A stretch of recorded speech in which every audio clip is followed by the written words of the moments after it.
فرزند زہرا یہ حالات برے ہیں۔ کاشانہ بصیرت ایک ایسا مکمل یوٹیوب چینل جس پر محروم بصارت کے لیے بالخصوص اور تمام افراد کے لیے بالعموم سینکڑوں کی تعداد میں اسلامی کتب دستیاب ہیں۔ لہذا گزارش ہے کہ آپ اپنی ذمہ داری نبھاتے ہوئے کاشانہ بصیرت کو سبسکرائب کرنے کے ساتھ ساتھ بیل آئیکن کو پریس کیجیے تاکہ آپ علم کے حصول کے ساتھ ساتھ مذہب اہل بیت کی اشاعت میں بھی اہم کردار ادا کرتے رہیں۔ کاشانہ بصیرت۔ فرزند زہرا یہ حالات برے ہیں۔ بسم اللہ الرحمن الرحیم۔ السلام علیکم۔ یہ کتاب آپ کے لیے کاشانہ بصیرت کے یوٹیوب چینل کی جانب سے ریکارڈ کی جا رہی ہے۔ نام کتاب میدان عرفات میں امام حسین علیہ السلام کی مناجات، تصنیف علامہ محمد تقی جعفری، مترجم سید کوثر عباس موسوی۔ اب ہم کتاب کا پارٹ نمبر 3 پڑھیں گے، صفحہ نمبر 27۔ میدان عرفات میں امام حسین علیہ السلام کی مناجات۔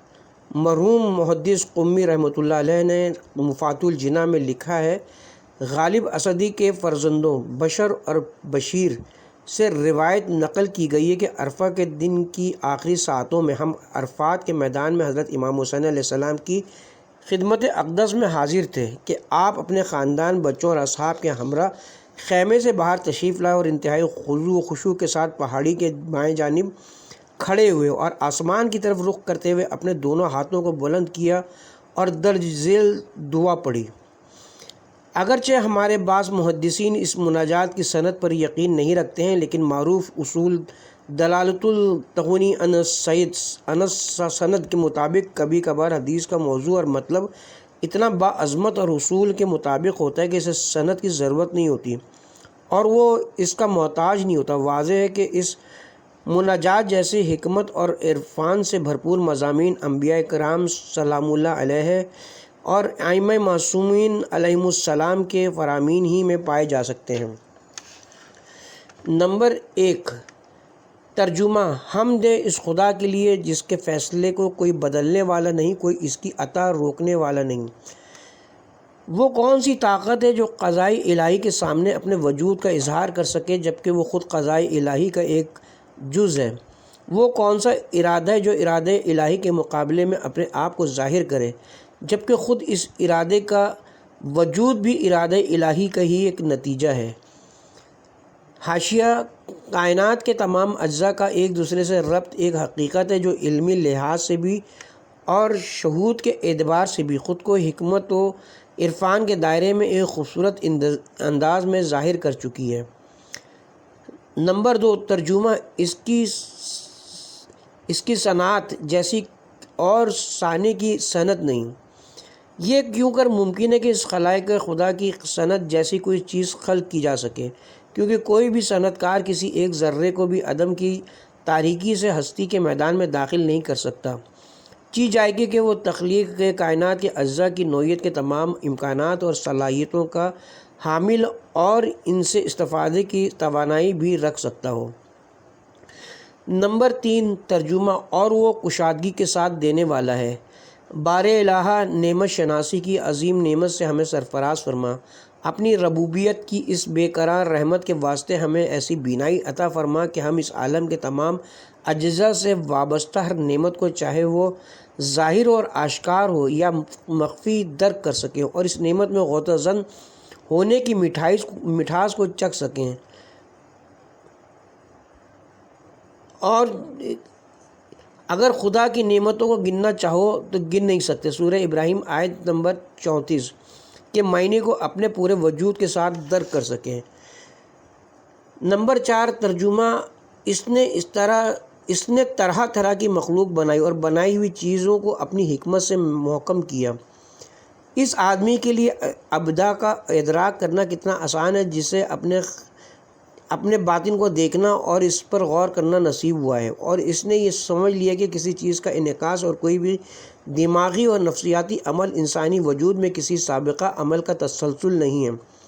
بلکہ ہر لمحہ رونما ہونے والے ہر عمل اور انعکاس انسان کے باطن میں ایک نئی حقیقت اور ابداع سے مشابہ ہے جو انسانی وجود کے اندر کسی سابقہ مادی علت کا معلول نہیں ہے، بلکہ اسی صرف فعال اور محرک کی ضرورت ہوتی ہے۔ ایک آگاہ انسان محض ایک دقت نظر سے کائنات میں بہترین نظام اور یقینی ترین کیفیت کا شہود کر سکتا ہے۔ یہ عالم ہستی کا باضابطہ نظامی ہے جس نے ان تمام مختلف اقسام کے علوم اور فلسفوں کو مفکرین کے ذہنوں کے ذریعے وجود میں لایا ہے، اور عالم وجود کی اس نمائشگاہ کو وہ عظیم الشان جلال عطا کیا ہے کہ اگر انسان اپنی ضروریاتی زندگی پورا کرنے کے لیے مختلف کاموں میں مصروف نہ ہوتا اور زندگی بھر کائنات کے عالیشان انتظام کا نظارہ کرتا رہتا، پھر بھی کوئی تکرار اور اکتاہٹ محسوس نہ کرتا۔ اسی لیے کہا جاتا ہے کہ دنیا میں دیکھنے والی ایک عظیم چیز پائی جاتی ہے جسے سمندر کہا جاتا ہے، اس سے بھی عظیم ایک اور دیکھنے کی چیز پائی جاتی ہے جسے آسمان کہتے ہیں۔ ان دونوں سے بھی عظیم ایک اور دیکھنے کی چیز موجود ہے جو انسان کا وجدان ہے۔ اس پر ایک اور جملہ اضافہ کیا جانا چاہیے کہ اگر یہ نظارہ دماغی اور نفسیاتی قوتوں کے تعاون سے ہوتا تو ابد تک قائم و دائم رہتا۔ نمبر 5 ترجمہ۔ دنیا میں آنے والی کوئی چیز اس سے پوشیدہ نہیں، اس کے ہاں کوئی امانت ضائع نہیں ہوتی۔ کائنات کی تخلیق اللہ تعالیٰ کی علم، اس کی طاقت اور اختیار کے مطابق ہے، کوئی چیز اس سے پوشیدہ نہیں رکھی جا سکتی ہے۔ ہر وہ چیز جسے کسی چیز کو چھپانے کے لیے حجاب فرض کیا جائے وہ مخلوق اور علم الہی کے سامنے ہے۔ وہ تمام چیزوں پر محیط ہے، وہ تمام ذرات پر حاوی اور تمام مخلوقات کا ایک دوسرے سے روابط پر محیط ہے۔ کیا ایسا نہیں ہے کہ وہ پوری کائنات کا خالق ہے اور کائنات کی ہر چیز کی تقدیر اسی کے ہاتھ ہی کی لکھی ہوئی ہے؟ جتنی بھی امانتیں ہوں اس کے ہاں ضائع نہیں ہوتی ہیں، کیونکہ نہ تو وہ اس کی اہمیت سے بے خبر ہے اور نہ ہی وہ ان کا محتاج ہے، اور نہ ہی کوئی طاقت اس سے چھین سکتی ہے۔ نمبر 6 ترجمہ۔ وہ ہر کام پر جزا دینے والا ہے، وہ ہر کانے کو زیادہ دینے والا ہے اور ہر نالاں پر رحم کرنے والا ہے۔ نظام ہستی میں اللہ تعالیٰ کی حکمت بالغہ کچھ اس طرح سے ہے کہ کوئی بھی عمل بغیر جزا کے رہنے نہ پائے اور کوئی بھی مقدمہ بغیر نتیجے کے منصفِ شہود پر قائم قدم نہ رکھے۔ یہ وہ بنیادی نقطہ ہے کہ جس کے متعلق تمام آسمانی کتابوں میں خبردار کیا گیا ہے، اور تمام عقول اور قدیم تہذیبیں اور بیدار قومیں کائنات کے نظام میں اس کے نفاذ کا اعتراف کرتے ہیں۔ وہ ایسا خدا ہے جو قناعت کرنے والوں کو فقر اور معاشی مشکلات سے نجات دیتا ہے اور نالہ و تزری کرنے والوں کو اپنی رحمت اور عنایت میں شامل حال رکھتا ہے۔ نمبر 7 ترجمہ۔ وہ بھلائیاں نازل کرنے والا اور چمکتے نور کے ساتھ مکمل و کامل کتاب اتارنے والا ہے۔ وہ بنی نوع انسان کے لیے مفید بھلائیاں نازل کرنے والا ہے۔ وہ وہی ہے جس نے لوگوں کی ہدایت اور انہیں جہالت کے اندھیرے سے نکالنے اور نور ہدایت سے روشناس کرانے کے لیے قرآن مجید کو نازل کیا۔ یہ ایسی کتاب ہے جس میں لوگوں کی بیماریوں کی نشاندہی اور ان بیماریوں کا علاج بھی بتایا گیا ہے۔ نیز یہ کتاب رشد و کمال کے رستوں کی نشاندہی کرنے والی اور انسانوں کو مادہ اور مادیات کی قید سے آزاد دلانے والی کتاب ہے۔ یہ وہ کتاب ہے جو عالم ملکوت کی طرف پرواز کے لیے پر عطا کرنے والی اور ہر آگاہی کے متلاشی انسان کو آگاہی فراہم کرنے والی ہے۔ نمبر 8 ترجمہ۔ وہ لوگوں کی دعاؤں کو سننے والا، لوگوں کے رنج و غم دور کرنے والا، مقام بلند کرنے والا اور سرکشوں کی جڑ کاٹنے والا ہے۔ اے میرے اللہ، ہمارے دل کے ان کہے رازوں کو جانتا ہے اور ہمارے غیر تحریر شدہ خطوط کو بھی پڑھتا ہے۔ اس کرۂ ارض کے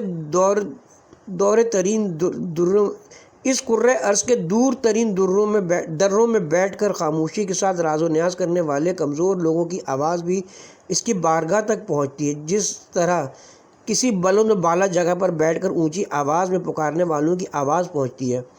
خدا بندہ، تو ہی لوگوں کی مشکلات اور تکالیف کو برطرف کرنے اور مشکل حالات میں لوگوں کو صبر و تحمل عطا کرنے والا ہے۔ اے میرے پروردگار، اے راہ حق کے طلبگاروں کے درجات کو بلند تک پہنچانے والے، اے دور اندیشوں کی آنکھوں کو منور کرنے والے، اپنی بارگاہ میں آنے والوں کے لیے دروازے کھول دے۔ اے وہ ذات جو میری عقل کے لیے کافی ہے، تلاش میری طرف سے اور ہدایت تیری طرف سے۔ مادہ اور مادیات کے دلدل میں پھنسے ہوئے ہمارے ہاتھوں کو اپنی مطلق توانائی سے تھام لیجیے اور اعلیٰ اہداف کی طرف بڑھنے میں ہماری مدد فرمائیں۔ اے خداوند قہار، ان خود پرست ظالموں اور جابروں کی جڑوں کو اس زمین سے اکھاڑ پھینک دے۔ تو خود جانتا ہے کہ تیری ذات سے بے خبر ان فضول لوگوں کے ظلم و زیادتیاں اعلیٰ انسانی اقدار پر کس قسم کے گہرے اور دبیز پردے ڈال دیتے ہیں اور لوگوں کو اللہ تعالیٰ کی عظیم نعمت سے محروم کر دیتے ہیں۔ یہ ایسے ظالم و جابر لوگ ہیں جو تاریخ کے سفید صفحات کو اپنی تلواروں سے رنگین کرتے ہیں اور فتح کا تاج اپنے سروں پر سجاتے ہیں۔ کئی دنوں، مہینوں، سالوں اور صدیوں تک یہ سلسلہ جاری رہتا ہے، یک بعد دیگرے آتے رہتے ہیں اور تاریخ کا حصہ بنتے جاتے ہیں، جبکہ ان کے ہاتھوں قتل و غارت گری کے نتیجے میں جنگی میدانوں، گلی کوچوں اور ان کے شر سے بچنے کے لیے غاروں میں پناہ لینے والے بے کس اور ناتواں لوگوں کی ایک دوسرے کے اوپر پڑی ہوئی لاشوں سے اٹھنے والی بدبو سے آپ کے فرشتوں اور نیک بندوں کو تکلیف پہنچ رہی ہے اور انہیں اپنی زندگی گزارنا محال کر دیتی ہے۔ اے میرے پروردگار، جہاں تک تیری الہی حکمت تقاضا کرے، پوری کائنات پر پھیلی ہوئی اپنی وسعت رحمت و عطوفیت کے ذریعے اس مہلک مرض میں مبتلا لوگوں کو جو خود پرستی کا شکار ہو چکے ہیں نجات عطا فرما۔ وہ لوگ جن کے اندر یہ بیماری پورے طور پر سرایت کر چکی ہے، جس کے نتیجے میں ان کا وجود لوگوں کے ساتھ پیار و محبت کی لذت سے خالی ہو کر حسد، کینہ اور عداوت اور دوسری برائیوں سے پر ہو چکا ہے، انہیں اپنے فراق کی آگ سے راکھ کر دے۔ اے منتقم حقیقی، اے سب سے بڑے قضاوت کرنے والے، اے وہ قاضی جو خود لوگوں کے ظلم و زیادتیوں کے چشمدید گواہوں، ان ظالموں اور جابروں کے ان کمزوروں پر ڈھائے جانے والے مظالم کا انتقام لے اور مظلوموں کے دلوں میں جلنے والی آگ سے بلند ہونے والے ان شعلوں پر اپنی رحمت کے اس عظیم سمندر سے پانی چھڑکا دے اور اپنی رحمت کی ہواؤں سے ان دل جلے لوگوں کی روحوں کو نواز دے۔ نمبر 9 ترجمہ۔ پس اس کے سوا کوئی معبود نہیں، کوئی چیز اس کے برابر اور کوئی چیز اس کی مانند نہیں، اور وہ سننے والا، دیکھنے والا، باریک بین خبر رکھنے والا ہے، اور وہی ہر چیز پر قدرت رکھتا ہے۔ بار الہ، ہم جس چیز کو جہاں کہیں بھی دیکھتے ہیں اور اس کائنات کے اصولوں کے مطابق ہم انسان اپنے ذہن میں جس حقیقت کا بھی ادراک کرتے ہیں، اس میں ایسا نظم و ضبط اور انجام پاتے ہیں جس سے کسی صنعت کار کی حکمت و ارادے کا بخوبی اندازہ ہوتا ہے۔ اسی لیے کہتے ہیں زمین سے جو بھی سبزہ اگتا ہے وہ وحدہ لا شریک لہ پکارتا ہے۔ یہ کوئی بے بنیاد احساس نہیں، بلکہ اس کا تعلق کائنات کے ہر فعل و فاعل کے بلا واسطہ شہود سے ہے کہ اس کے بغیر کسی بھی قسم کا تصور کائنات اور منظم فلسفی مکتب قابل قبول ہو نہیں سکتا۔ دوسری بات یہ کہ اس جیسا کسی اور خدا کے وجود کا فرض کرنا اس اعتبار سے کہ ان میں سے ہر کوئی اپنے مخصوص اور حدود میں کام کرتا ہو، ایک دوسرے میں محدود کر دیتا ہے۔ واضح ہے کہ وجودی محدودیت ہونا مطلق اور بے انتہا ہونے کے ساتھ جو اللہ تعالیٰ کی ذاتی صفات ہیں میل نہیں کھاتی۔ اس فرض کے ساتھ کہ اللہ تعالیٰ کی قدرت اور لامتناہی علم کے نتیجے میں کوئی بھی چیز اس کے علم و آگاہی کی حدود سے باہر نہیں ہو سکتی ہے، کیونکہ ایسے خیالات سے اللہ تعالیٰ کی نفی کا تصور لازم آتا ہے جو نہ تو عقل کے مطابق ہے اور نہ ہی ایسا ہونا ممکن ہے۔ نمبر 10 ترجمہ۔ اے اللہ، بے شک میں تیری طرف متوجہ ہوں، تیرے پروردگار ہونے کی گواہی دیتا ہوں اور اقرار کرتا ہوں کہ تو میرا پالنے والا ہے اور مجھے تیری طرف لوٹنا ہے۔ جس انسان کی فطرت میں تیرے دیدار کا شوق نہیں، وہ اپنی شخصیت سے بھی کوئی استفادہ نہیں کر سکتا۔ جس انسان کے اندر تیری بارگاہ میں حاضری کی کشش نہیں پائی جاتی، اسے کوئی بھی حقیقت اپنی طرف جذب نہیں کر سکتی ہے۔ معشوق کے بغیر طبیعت دنیا کا میلان نہیں رکھتی ہے، جو شخص یہ نہیں رکھتا ہے یقیناً وہ نہیں رکھتا ہے۔ حافظ شیرازی۔ اگر اسے دل نہ دیا تو کیوں کر سکون پاؤ گے، اگر اس کے غم کو ترجیح نہ دیا تو پھر کس کے غم کو ترجیح دو گے؟ اپنے اندر جھانک کر دیکھو اپنے اندر جھانک کر دیکھو، اسے واضح دیکھ سکو گے۔ اگر اس دنیا میں اسے نہ دیکھا تو پھر کیا دیکھا؟ میں اپنے دل کی گہرائی سے اللہ کی وحدانیت اور اس کے مطلق بے نیاز ہونے کی گواہی دیتا ہوں۔ اس گواہی میں میرے تمام ادراکات اور شعور میری مدد کرتے ہیں۔ اسی طرح اے فائز مطلق، میں بدستور تیرے فیض کے جاری و ساری رہنے کا اقرار کرتا ہوں، کیونکہ مجھے اس بات کا علم ہے کہ اگر تیری ربوبیت ایک لمحے کے لیے بھی منقطع ہو جائے تو یہ پوری کائنات عدم اور نیستی کے عالم میں چلی جائے گی، یہاں تک کہ اس کا ایک ذرہ بھی باقی نہیں رہے گا۔ پھر اس بے بس اور ناتواں موجود کی کیا حیثیت ہوگی جو تیرے قہر و غضب کے خزاں کی ایک معمولی ہوا سے معدوم ہو جاتا ہے اور اس کے وجود کا نام و نشان تک باقی نہیں رہتا۔ سب کو آخر کار تیری ہی جانب پر لوٹ کر آنا ہے اور تمام انسانوں کی تقدیر کا آخری اور حتمی نتیجہ تیری ہی بارگاہ میں پیش کیا جائے گا۔ قانون الہی کے مطابق ہماری زندگی کی گردش اس آیت قرآنی سے عبارت ہے کہ اِنَّ لِلَّهِ وَإِنَّا إِلَيْهِ راجعون، تحقیق ہم اللہ کے واسطے ہیں اور اسی کی طرف رجوع کرنے والے ہیں۔ کیا ایسا نہیں ہے کہ جس چیز کی ابتدا عالم بالا میں ہوئی اس کا خاتمہ اس نچلی دنیا میں نہیں ہوتا؟ نمبر 11 ترجمہ۔ تو نے مجھ سے اپنی نعمت کا آغاز کیا اس سے پہلے کہ میں وجود میں آتا، اور تو نے مجھ کو مٹی سے پیدا کیا، پھر بڑوں کی پشتوں میں جگہ دی، مجھے موت سے اور ماہ و سال میں آنے والی آفات سے امن دیا، پس میں پے در پے ایک پشت سے ایک رحم میں آیا۔ ان دنوں میں جو گزرے ہیں اور ان صدیوں میں جو بیت چکے ہیں، ہر وہ نعمت جو وسیع ہو اور انسانوں کے اختیارات کی حدود سے باہر ہو تو اس نعمت کی عظمت عام طور پر لوگوں کی نظروں سے پوشیدہ ہوتی ہے۔ سانس لینے کے لیے ہوا کی نعمت، قرۂ زمین پر موجود مختلف موجودات کے لیے سورج کی نعمت سے اکثر لوگ ناواقف ہیں، جبکہ یہ وہ عظیم نعمتیں جو انسان و حیوانات اور زمین سے اگنے والی چیزوں کی زندگی کے لیے بنیادی اہمیت کی حامل ہیں۔ اے کاش ایسا ممکن ہوتا کہ انسان وجود کی دہلیز پر قدم رکھنے سے پہلے عدم کو درک کر چکا ہوتا، تو وہ وجود کی نعمت کے مطلب کو سمجھ چکا ہوتا۔ تنگ دستی کے وقت مستی اور عیش میں لگ جا، اس لیے کہ یہ کیمیا فقیروں کو قارون بنا دیتا ہے۔ حافظ شیرازی۔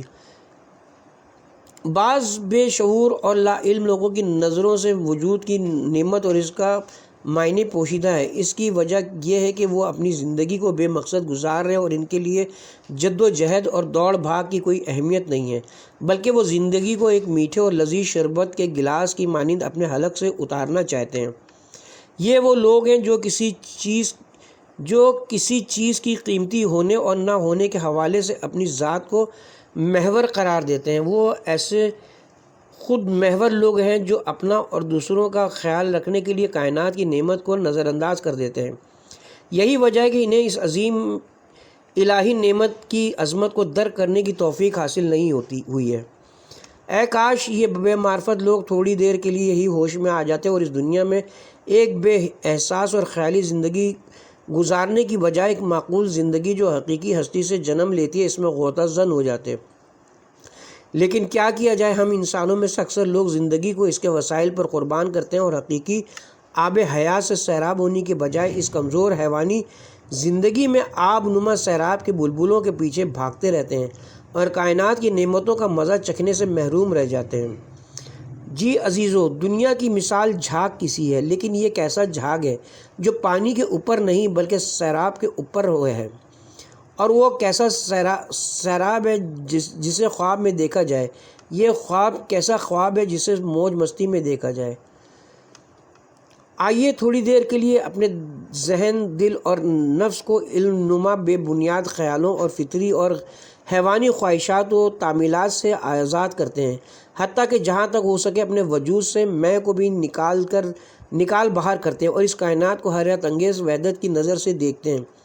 اس وقت کائنات کا جلال و جمال اور عظمت ہمیں اس طرح اپنے ملکوتی جاذبے میں گم کر دے گی کہ ہماری روحیں ہمارے جسم کے ڈھانچے سے نکلنے کے لیے ایڑی چوٹی کا زور آزمائی کریں گی۔ کیوں؟ اس لیے کہ ہستی نے اپنے چہرے سے نقاب ہٹا کر ایک لحظے کے لیے ہمیں اپنا دیدار کرایا ہے۔ اس حالت میں اگر ہمیں یہ معرفت بھی حاصل ہو جائے تو اس کا مطلب یہ کہ ہم اس باعظمت اور جلال و جمال کی حامل کائنات کا ایک بامعنی اور خوبصورت نقطے تک رسائی حاصل کر چکے اور ابدیت کے لطف اور عظمت کو بھی پانے والے ہیں۔ نمبر 12 ترجمہ۔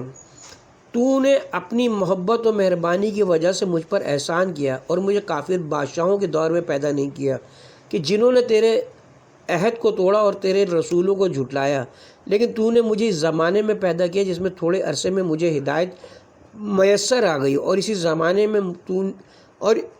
زمانے میں تو نے مجھے پالا۔ نمبر 13 ترجمہ۔ اور اس سے پہلے تو نے اچھے عنوان سے میرے لیے محبت ظاہر فرمائی اور بہترین نعمتیں عطا کی، پھر میرے پیدا کرنے کا آغاز ٹپکنے والے آب حیات سے کیا اور مجھ کو 3 تاریکیوں میں ٹھہرا دیا، یعنی گوشت، خون اور جلد کے درمیان، جہاں میں نے بھی اپنی خلقت کو نہ دیکھا۔ زیادہ تر لوگ اپنی کوتاہ بینی اور حقیر خواہشات کے نتیجے میں صرف ان چیزوں کو نعمت سمجھتے ہیں جو ان کے لیے لذت بخش یا انہیں درپیش پریشانیوں کو ٹالنے والی ہوں۔ یہ تنگ نظری اس لیے جنم لیتی کہ انسان یہ چاہتا ہی نہیں کہ وہ اپنے نظریات اور فطری خواہشات کو پھیلاتے ہوئے اپنے عظمت وجود کی حقیقت کی معرفت حاصل کرے۔ اگر انسان اس تنگ نظری سے نجات حاصل کرے تو بغیر کسی شک و شبے کے پوری کائنات کی تمام اشیاء جس کا وہ خود بھی حصہ ہے اور اپنی زندگی میں جس مقام و منصب پر فائز ہے، اسے حاصل کرنے میں تاثیر گزار تمام چیزوں کو وہ نعمت خداوندی سمجھے گا۔ دریا میں بہنے والے پانی کا ایک ایک قطرہ کوئی نہ کوئی عمل انجام دینے جا رہا ہے، اور نطفے کے ذرات تو انسانی وجود کی ابتدائی منزل گاہوں میں سے ہیں، وہی منزل گاہیں جہاں سے کمال کی جانب انسان کے سفر کی ابتدا ہوتی ہے، اور عقل اور قلب کی 2 طاقتوں کے ذریعے اور انبیاء الہی علیہم السلام اور دیگر ماورائے فطرت پیشواؤں کی مدد سے الہی جاذبیت کی روشنی میں انسان کمال کی منزل کی جانب اپنے سفر کو جاری رکھتا ہے۔ اے صاحب حکمت اور فیصلہ سنانے والے پروردگار، اس سے زیادہ عظیم لطف اور نعمت کیا ہو سکتی ہے کہ تو نے ہمیں وجود جیسی نعمت اور ابدیت کا فیض عظیم عطا کرنے اور اپنی بارگاہ کبریائی کی جانب حرکت اور اس دنیاوی حیات کے قاعدہ و قانون سے آگاہی کو ہمارے ارادہ و اختیار میں نہیں رکھا تاکہ ہم اس راستے کی دشواری کو دیکھ کر اس میں قدم رکھنے سے گریز نہ کریں۔ نمبر 14 ترجمہ۔ اور تو نے میرے اس معاملے میں سے کوئی ذمہ داری مجھ پر نہ ڈالی، پھر تو نے مجھے رحم مادر سے نکالا کہ مجھے ہدایت دے کر دنیا میں درست و سالم جسم کے ساتھ بھیجا اور گہوارے میں میری نگہبانی کی۔ جب میں چھوٹا بچہ تھا تو نے میرے لیے تازہ دودھ کی غذا بہم پہنچائی اور دودھ پلانے والیوں کے دل میرے لیے نرم کر دیے۔ تو نے مہربان ماؤں کو میری پرورش کا ذمہ دار بنایا، جن و پری کے آسیب سے میری حفاظت فرمائی اور مجھے ہر قسم کی کمی بیشی سے بچائے رکھا۔ پس تو برتر ہے اے مہربان، اے عطاؤں والے۔ نمبر 15 یہاں تک کہ میں باتیں کرنے لگا، کبھی کبھی جب میری زبان سے ٹوٹے پھوٹے الفاظ ادا ہوتے تھے تو پاک و صاف محبت اور احساس سے جود کے اصلی نغمے سے جنم لیتے تھے اور میرے گھر کو جنت کی خوشبو سے مہکاتے تھے۔ آہستہ آہستہ جب میرے اندر طاقت بڑھتی گئی اپنی چاہتوں اور اندرونی خواہشات کے اظہار کے لیے اور اپنے بجگانہ مقاصد کو بیان کرنے کے لیے تو نے حروف اور الفاظ کو ملانے کی طاقت عطا کی۔ یہیں سے میری صلاحیتوں اور زندگی کی ضرورتوں اور میرے آس پاس رہنے والے دوسرے لوگوں سے رابطوں کا آغاز ہوا۔ جیسے جیسے زندگی کا یہ سفر جاری رہا، جہاں میں ان صلاحیتوں کی نعمت سے مالا مال ہوا جنہیں تو نے مجھے عطا کی ہے، وہاں ان نعمتوں سے استفادے کے لیے جو طاقت تو نے عطا کی ہے اس سے بھی مستفید ہوتا رہا ہوں۔ نمبر 16 ترجمہ۔ اور یوں تو نے مجھ پر اپنی بہترین نعمتیں پوری کر دیں اور ہر سال میرے جسم میں نمو رکھا، حتیٰ کہ میری جسمانی ترقی اپنے کمال تک پہنچ گئی اور میری شخصیت میں توازن پیدا ہو گیا، تو مجھ پر تیری حجت قائم ہو گئی، اس لیے کہ تو نے مجھے اپنی معرفت کرائی اور اپنی عجیب و غریب حکمتوں کے ذریعے مجھے خائف کر دیا اور مجھے بیدار کیا ان چیزوں کے ذریعے جو تو نے آسمان و زمین میں عجیب عجیب طرح سے خلق کی۔ اس طرح مجھے اپنے شکر اور ذکر سے آگاہ کیا اور مجھ پر اپنی فرما برداری اور عبادت لازم فرمائی، جو تو نے مجھے وہ چیز سمجھائی جو تیرے رسول لائے اور میرے لیے اپنی رضاؤں کی قبولیت آسان کی۔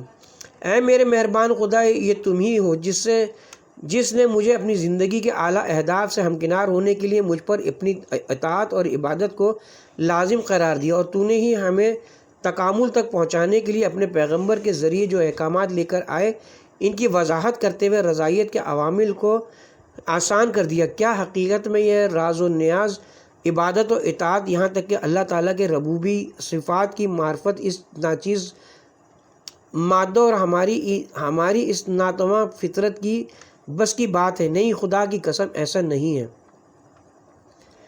اس نی کا شور اس کی پھونکوں سے ہے، روح کی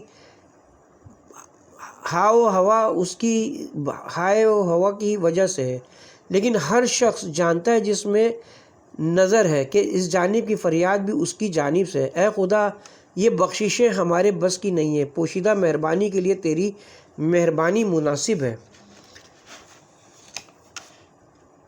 ہماری دستگیری فرما، ہمیں ہم سے خرید لے، پردے کو اٹھا اور ہماری پردہ دری نہ فرما۔ اس ناپاک نفس سے ہمیں خرید لے، اس کی چھری ہماری ہڈیوں تک پہنچ گئی ہے۔ ہم مجبوروں سے یہ سخت بیڑی، اسے تاج و تخت سے مستثنی بادشاہوں کو کون کھول سکتا ہے؟ اے تاج و تخت سے مستثنی بادشاہ کون کھول سکتا ہے؟ اے محبوب، اس قدر بھاری قفل کو تیری مہربانی کے علاوہ اور کون کھول سکتا ہے؟ ہم اپنی جانب سے تیری جانب رخ کرتے ہیں، چونکہ تو ہم سے زیادہ ہمارے نزدیک ہو۔ اس قدر قریب کے ہوتے ہوئے بھی ہم بہت دور ہیں، ایسی تاریکی میں تو نور بھیج دے۔ یہ دعا بھی تیری تعلیم اور عطا ہے، ورنہ بھٹی میں چمن کیسے اگتا؟ خون اور اتڑیوں میں سمجھ اور عقل تیرے کرم کے سوا کوئی منتقل نہیں کر سکتا۔